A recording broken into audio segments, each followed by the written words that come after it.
Hello বন্ধুরা, আমি diary of Mona Lisa থেকে বলছি মোনালিসা। দেখো, আমরা চলে এসেছি একটা বার্থডে পার্টিতে। তো এইটা হচ্ছে আরামবাগেই পান্থশালাতে হয়েছিল। এটা রিদ্ধির ফ্রেন্ডের বার্থডে ছিল সানডেতে। তো আমরা সানডের দিন রিদ্ধির বাবা আর আমি তিনজনে মিলে আমরা কলকাতা থেকে ব্যাক করি। তো সেখান থেকে আসতে একটু লেট হয়ে গেল। তার আগে আমাদের এখানে অনেক প্রোগ্রাম হয়েছিল, বাট সেগুলো আমরা অ্যাটেন্ড করতে পারিনি। তারপর আমরা রেডি হয়ে প্রায় আস্তে আস্তে 9টা বেজে গেল, 8:30 9টা।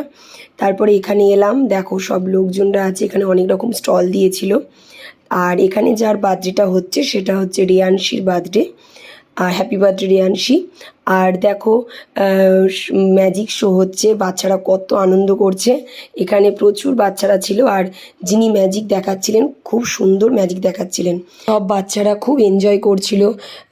থ্যাঙ্কস রিয়ানশির মাকে। আর